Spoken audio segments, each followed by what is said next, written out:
Assalamualaikum warahmatullahi wabarakatuh. Jumpa lagi dengan saya di Kebun Rempah Nusantara.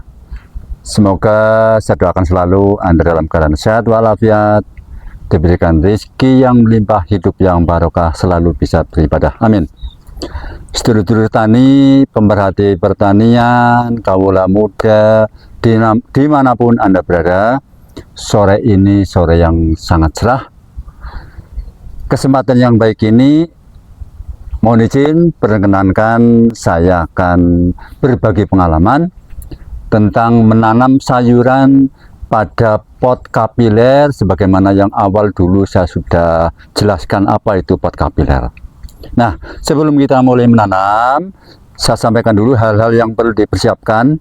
Antara lain adalah pasti pot kapiler yang terdiri dari tabung air, kemudian potnya ini. Nah, untuk tabung air jangan lupa di garis paling bawah diberi lubang-lubang untuk mengantisipasi agar ketika terjadi hujan tabung air ini tidak bisa terlalu penuh karena ada lubang, nanti akan berkurang dengan sendirinya. Kemudian untuk pot kapilernya jangan lupa sumbu harus masuk dengan benar dan tutup bawahnya harus rapat supaya tidak langsung media tanam itu terkena air secara langsung, nanti akan berlebih. Nah, setelah potnya siap, maka langkah yang pertama, tabung air ini kita isi air 1 ember. 1 ember kecil, saya kira cukup ini. 1 ember. Nah, kemudian pot kapilernya kita masukkan ke tabung. Jangan lupa sumbunya harus masuk ke dalam sumbu ini. Nah, setelah ini siap, langkah berikutnya adalah kita meletakkan media tanam. Media tanam ini terdiri dari tanah 25%, kemudian sekam padi yang sudah layu 25%, kemudian kompos juga 25%, dan kohe yang sudah matang 25%. Diaduk dan tidak langsung begitu menjadi satu komponen langsung dimanfaatkan, belum bisa. Tapi ini harus melalui ditidurkan dulu, didiamkan dulu selama paling tidak 1 malam agar nanti tidak terjadi gas yang terlalu tinggi, nanti bahaya untuk tanaman yang akan kita tanam. Nah, media tanaman ini kita masukkan ke dalam pot. Ini kita masukkan, kemudian sedikit dipadatkan, tidak perlu padat sekali, sedikit dipadatkan. Nah, setelah ini siap, maka bibit tanaman yang akan kita tanam, yang tentunya harus disiapkan terlebih dahulu. Di sini saya mencontohkan ada tanaman terong, ini terong, kemudian ada tanaman cabai, tapi ini cabainya cabai lokal.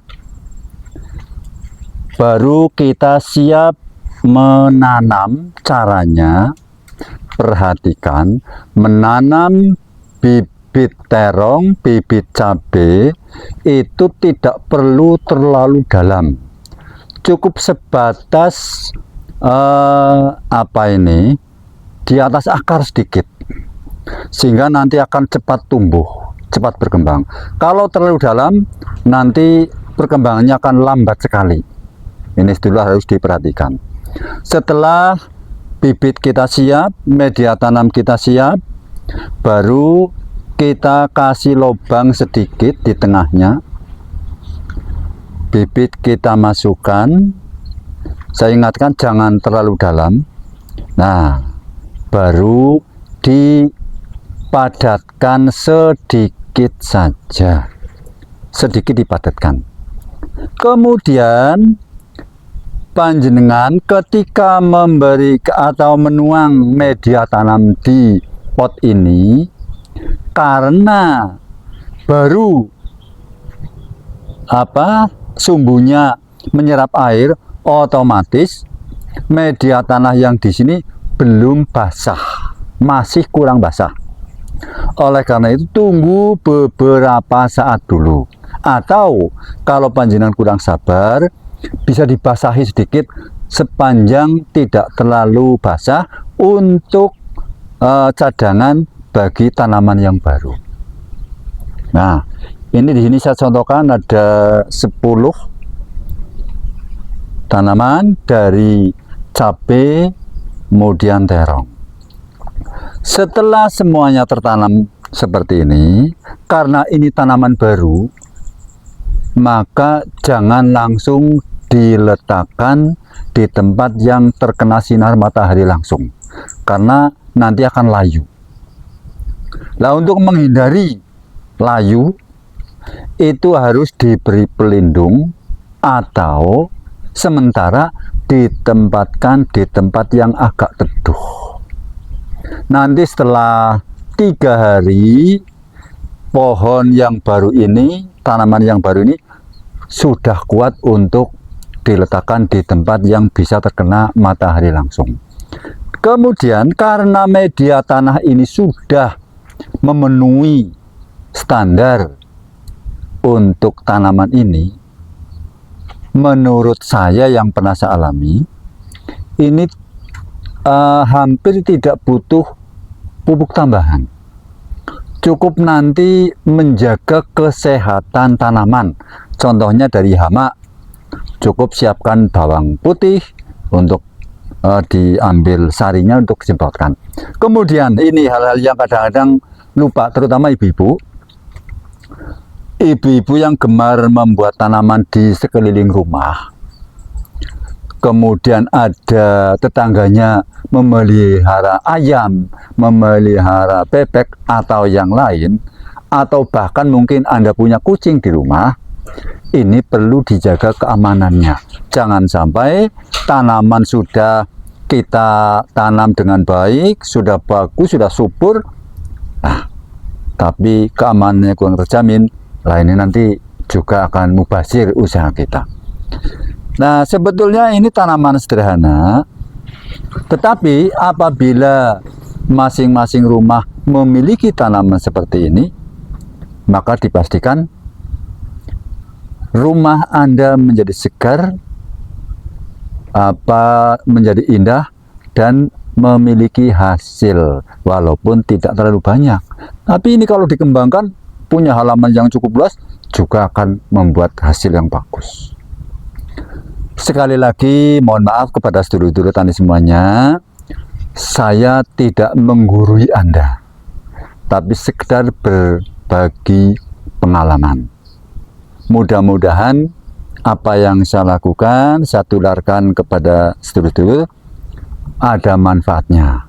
Dan apabila ini bermanfaat, maka kiranya panjenengan tidak keberatan untuk berbagi kepada teman, kepada keluarga, kepada handai tolan, sahabat semuanya.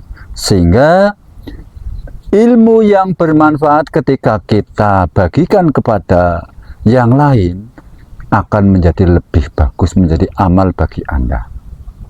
Oke, terima kasih.